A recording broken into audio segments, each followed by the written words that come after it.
Hello everyone and welcome back to the Great Book of Grudges. My name is Nathan and we're back with another Total War Warhammer video. We've spoken too much about chaos lately, so let's look at something a little larger. We'll be expecting the Ogre Kingdoms to make their appearance in the Total War Warhammer series sooner or later, likely as the first or second race pack post-launch due to their proximity to the main game-free races such as Kislev or Cathay. On a quick side note, should the Chaos Dwarves be the pre-order incentive for Game Free, then I am almost certain that the Ogre Kingdoms will be the first race pack post-launch, but let's not dwell on that. What I want to do in this video is discuss more or less how I see them playing in Total War Warhammer. With an army of mostly monsters and monstrous infantry, and obviously a name like Ogre Kingdoms, it is very easy for those not too well versed in the Warhammer fantasy world to think that ogres will have more of a generic look and feel to them, as they do in most other fantasy universes.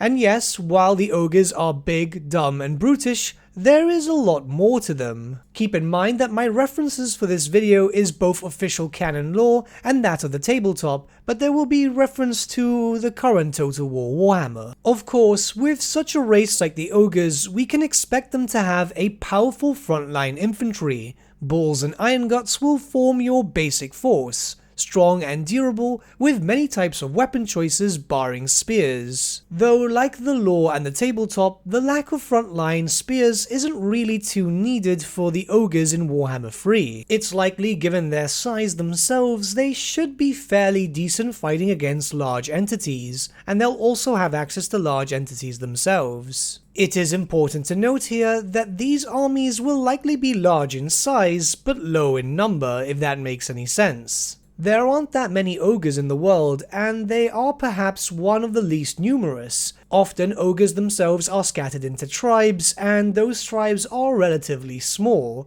This is due to the fact that the ogres themselves are very warlike, similar to the greenskins in a sense, so infighting throughout their race is very common. The various tribes of ogres often war with each other, so diplomatically they wouldn't be in the best standing against each other, where if it follows the law, we would most likely see all the ogre tribes very neutral or aggressive towards each other. We're not expecting to see different tribes allied or making strong alliances for that matter, though it could be expected that we'll see them in a decent standing with other races. This is often represented in lore as ogres are normally quick to hire off their strength should the prize, normally food, be right. Perhaps this could be represented in-game via a series of different events, where you might find yourself in temporary alliances with different races and factions, where you'll receive some cash in order to destroy an enemy settlement, something like that. Think of it in a very similar way as a questing system. It does make sense for a race that is usually out for hire. Although this does sound like something which is very Dogs of War type of thing,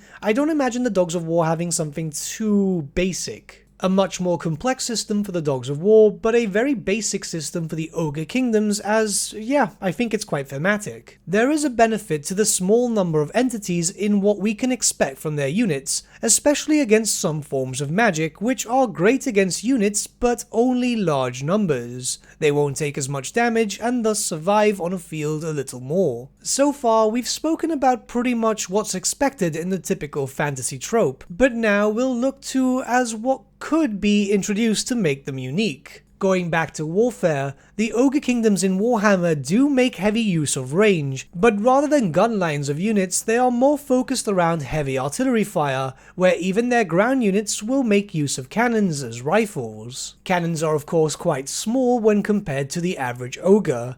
This will obviously help in sieges to take out towers and destroy walls, and make things more bearable for a faction that is likely to be mostly monstrous infantry and not be able to climb on walls. We can however expect extra support in two forms. Firstly, through powerful monstrous mobile artillery such as the Iron Blaster or the Noblar Scrap Launcher, so damage being done to units or even siege defenses won't be too much of a problem. It's likely that big monstrous creatures such as the Stonehorn and the Thundertusk will also be here to aid against siege defenses such as walls. These are massive monstrous beasts which are often represented to be around the size of a Chaos War Mammoth if not larger, and I'm expecting that they might might be larger in-game to represent the fact that ogres need to be able to knock down walls. Interestingly enough, in lore and tabletop, ogres are generally quite quick, able to move around the battlefield without too much of a problem. However, they do have some faster moving units to be able to flank around the enemy. Monstrous cavalry such as the Mournfang cavalry, and fast-moving skirmishing units such as the Sabertusk and even the Gorger. The ogres themselves would be very fast-moving, more or less around the same speed as Skaven units. And their cavalry would be more or less as quick as, say for example, Elven cavalry. They are huge monsters which are used to traversing different steppes, and their terrain isn't too much of an issue for them. As you can tell through this, the primary focus of the Ogre Kingdoms, at least on lore and tabletop, was mostly through brute strength. This is also further enhanced with their own unique lore of magic, the lore of the Great Maw, which interestingly enough, you'd expect this to be focused around damage, but in reality, as you can see on screen right now, most of the spells were actually focused around augments. I know this might sound a little disappointing, but let me ask you this. What's scarier than a bunch of angry ogres charging at you? How about a bunch of charging, angry, magically roided up ogres?